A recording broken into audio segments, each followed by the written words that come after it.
The United Kingdom's recognition of Palestine marks one of the most significant policy shifts in decades, announced by the Prime Minister yesterday on Twitter, it seems, on social media, alongside Canada, Australia and Portugal.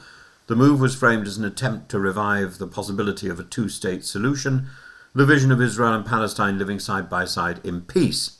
Hamish Falconer, the Middle East minister, was clear: without this recognition, the very prospect of two states could die.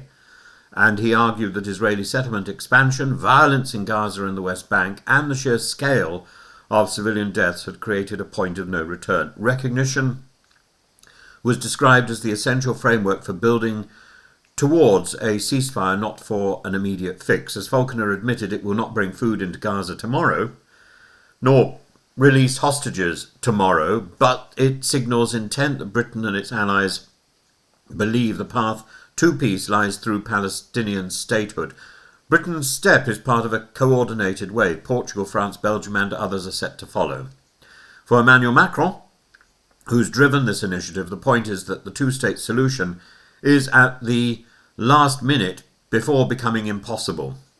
Canada's Mark Carney spoke of a partnership of building peace. Australia's Anthony Albanese called it recognition of legitimate aspirations.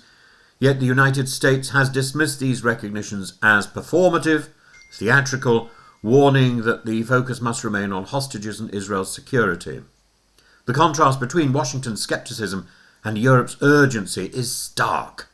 For many Jewish groups, particularly in Britain, the decision is seen not as a bridge but as a betrayal. Labour Against Anti-Semitism accused Starmer of recognising a state without borders, government or a commitment to peace. Labour Friends of Israel lamented the surrender of an important diplomatic lever, and most viscerally, David Mensa, speaking for Israel's Prime Minister's office, declared that British Jews would never forgive Labour for offering such a gift on the eve of the Jewish New Year, Rosh Hashanah. The perception is that recognition rewards Hamas while hostages remain captive and when rockets continue to fall. This clash lays bare the central dilemma. To many Palestinians and their allies, recognition affirms their right to self-determination and resists Israel's settlement drive. To many Jews, especially families of hostages, it feels like salt in an open wound, sending a signal that their suffering is secondary to the international grandstanding. The symbolism of recognition collides with the raw reality of rockets, funerals and fear. Israel's already threatened further annexations in the West Bank, and far-right ministers, Smotrich, have urged dismantling of Palestinian Authority, of the system of the Palestinian Authority altogether. If annexation proceeds, European states may retaliate with sanctions, tariffs or cultural boycotts, deepening Israel's isolation. Equally, recognition may embolden reformists within the Palestinian Authority if backed by international aid and conditional reform. Either way, the stakes are high.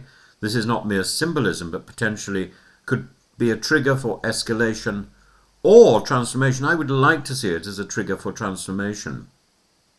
I think delaying a recognition of the state of Palestine has for too long been a nonsense in the diplomatic system, and the fact that the Palestinian state doesn't have all the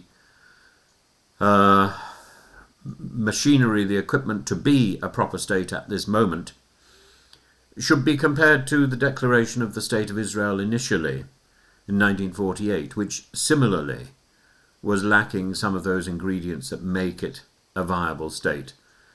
I think it's important. I think it's important to hold two truths at the same time. For Britain, recognition of Palestine is an act of moral urgency.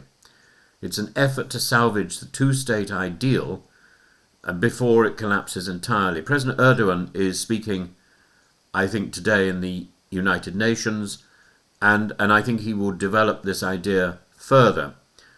I know for many in the Jewish community, recognition is seen as an act of betrayal, a premature gesture that ignores hostages, ignores Hamas, and risks empowering extremists.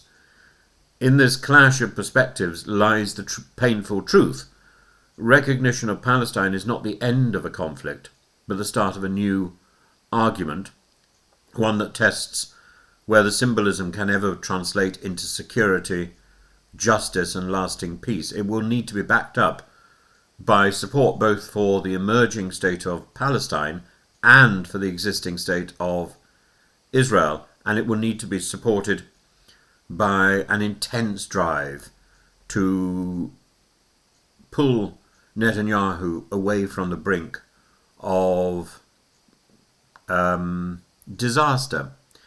Netanyahu has turned an act of righteous defense into an act of appalling and intolerable revenge. And his friends need to take him to one side and tell him that he's wrong. It's as simple as that.